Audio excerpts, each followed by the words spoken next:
From Hollywood, it's time now for... Johnny Dollar. This is Mr. Costello at the Plantagent Hotel in Vicksburg, Virginia. You left word? Oh, yes, Mr. Costello. I'm acting for Eastern Seaboard Casualty Insurance. You know, investigation. Oh? I understand you had a burglary down there. We sure did, Mr. Dollar. Well, the main reason I wanted to talk to you, Mr. Costello, was to let you know I'm getting the first plane out of Hartford as soon as the weather clears. You're coming here to Vicksburg? Yes, that's right. Eastern Seaboard Casualties asked me to investigate the burglary for them. Good. Then I'll expect you when I see you. And I'll be there.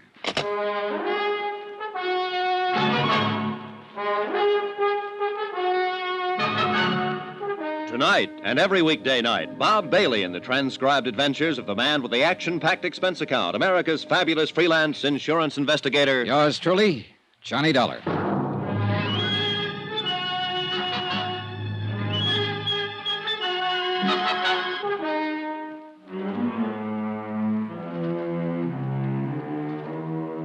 Expense account submitted by Special Investigator Johnny Dollar to the Chief Accountant, Eastern Seaboard Casualty Insurance Company, Providence, Rhode Island. The following is an accounting of expenditures during my investigation of the Plantagent matter. Expense account item 1, $2, cab fare, my apartment to the Hartford airport. Item 2, $173. One airline ticket from Hartford to Vicksburg, Virginia, and back again. We took off in 10 below zero weather about 1:30 in the afternoon. By 5 o'clock, we circled into Vicksburg for a landing. Item 3, $5, cab fare to the Plantagent Hotel, 3 miles outside of town. A pleasant, spacious, gentle old building set back among the wintry trees. 15 minutes after checking in, Mr. Costello appeared, wrung my hand, and reported that the Vicksburg police had apprehended the burglar who had rifled the hotel safe the night before. All of the loot had been recovered. As a matter of form, I spent 2 hours with the police itemizing the stolen property, which was all intact. Then I returned to the hotel, assured Mr. Costello that everything would be all right, and got busy trying to make return reservations for Hartford. Now, the rest of this report is by way of apology for my tardiness in submitting the expense account. In between phone calls to the airport, I went downstairs to the bar for a drink, and then stepped outside for a walk and a breath of fresh air. In the back of the parking lot behind the hotel, a blonde woman about 30 in a green suit was talking to a tall, typically dark man who had his back to me. They were arguing about something. As I walked past them, I couldn't help hearing too well. Please help me.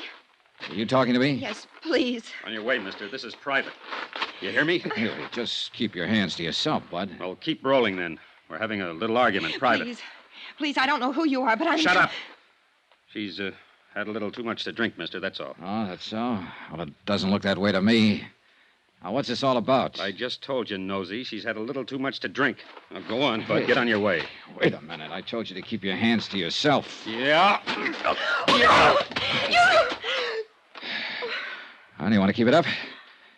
You hear me? Yes. I hear you. And I'll let it go this time, mister. Just this once. Do you want to have him hauled in, miss? Oh, no. No, that's all right. It's all right. Okay, then, okay.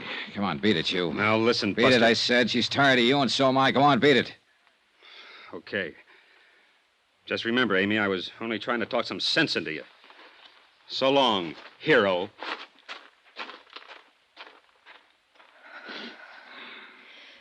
Thanks. Thank you very much. That was awfully kind of you. Okay, did he hurt you? Yes. Where it hurts the most, I guess. I'll never get accustomed to being disappointed in people. Oh, well, he didn't look like your type anyhow. So why don't you just... Oh, I'm sorry. Hey, look now. This is just the end of everything. Everything. Yeah, I know. Well, maybe it looks that way, but maybe it isn't. I'm sorry. I'm very sorry to have caused you all this trouble. That's okay. It must look rather cheap and dingy. I mean, I don't know what I mean. Well, look, let me ask you something. Did you really have too much to drink tonight? No. No, I only had one drink with him. All right, then maybe you'll let me buy you one. How about it? You're very kind. You look like you should be with someone for a little while right now. So what do you say? How about it? You're a very kind man.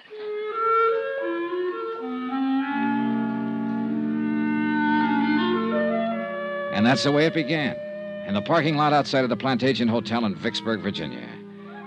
She trembled a little when I led her back inside to the warmth of the bar and the people and sat her down at a booth. Looking back on it now, I guess we had a rather strained, one-sided conversation. She did all the listening and seemed preoccupied with her problems, whatever they were. Even though I'm not the greatest wit in the world, I did manage to get a faint smile out of her. It was a nice smile from a warm, frank mouth. Item 4, 2 drinks for us.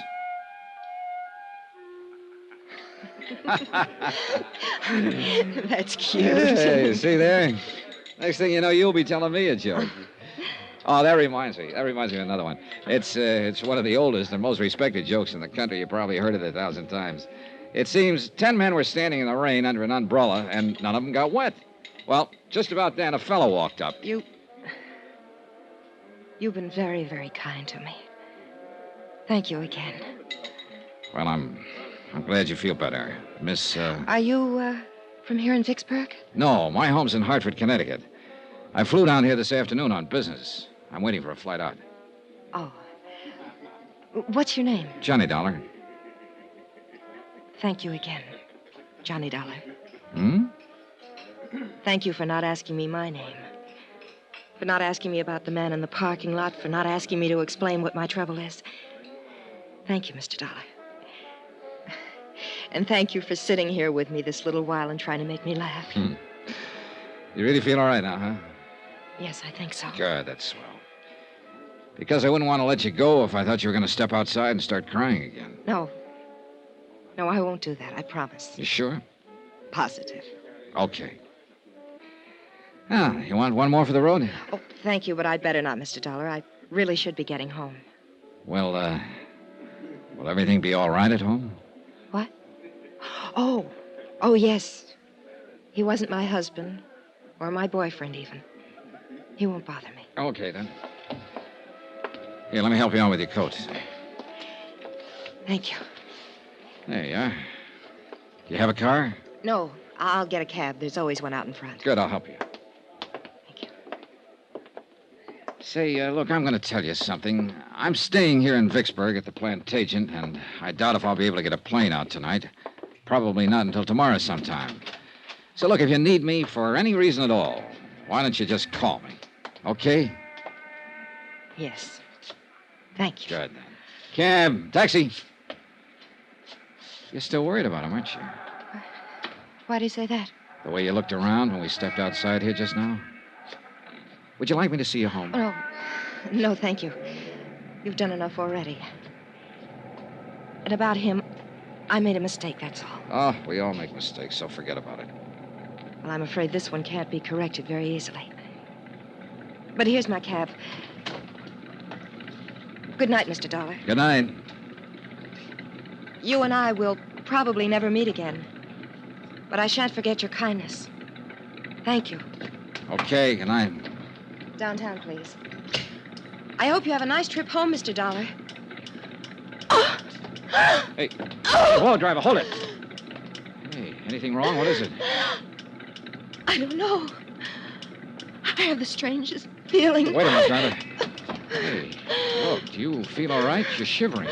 Yes, I know I... Oh, it hurts. What hurts? It hurts. I didn't think he... What is it? What can I do? Help me. Please, Mr. Dollar. Help me. Let's go, driver.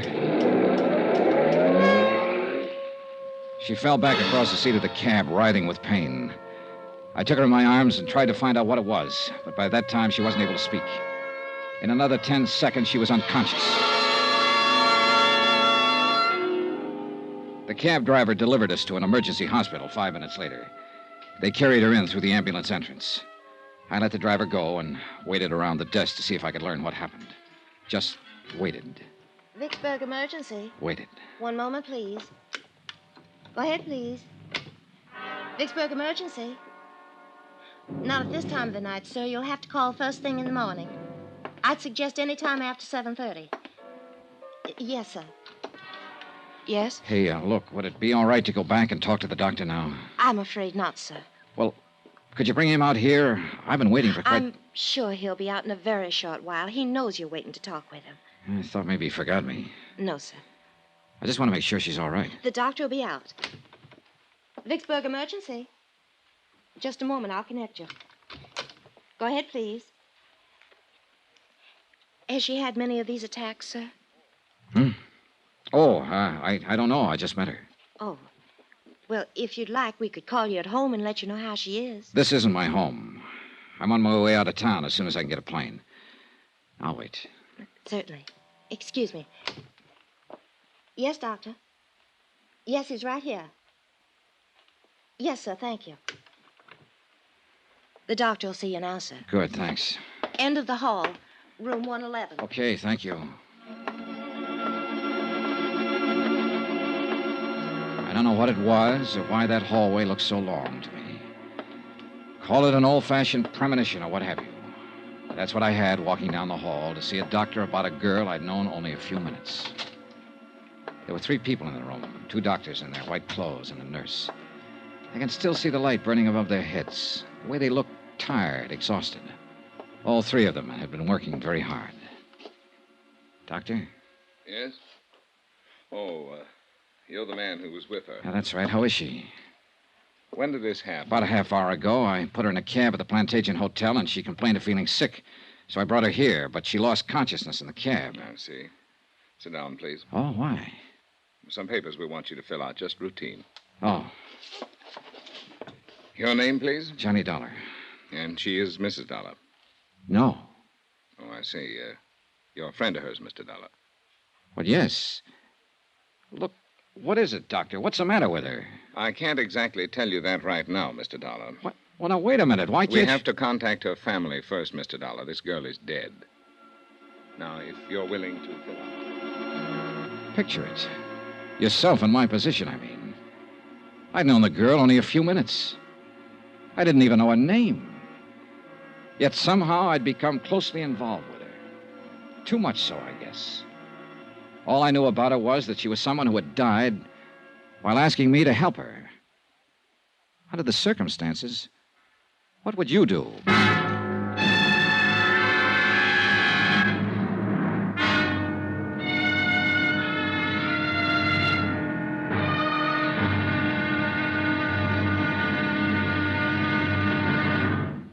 Now, here's our star to tell you about tomorrow's exciting episode of this week's story. Tomorrow, how can you help a dead girl? Somebody had to help her. And guess who? Join us, won't you? Yours truly, Johnny Dollar.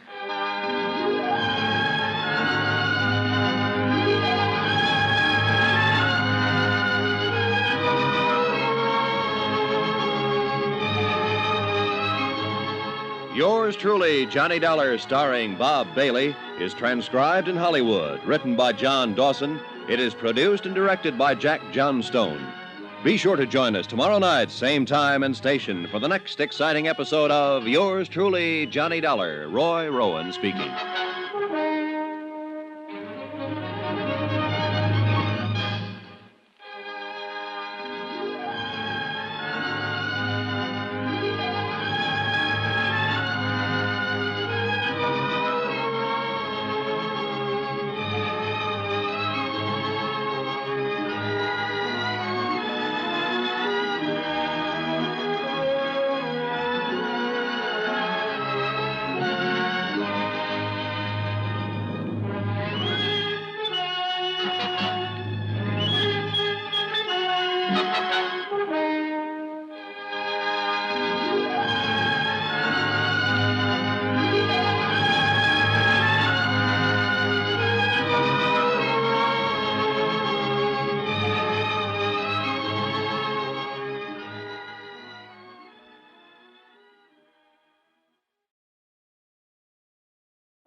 You've been listening to the OTR Gold Network. Find more classic radio at otrgold.com.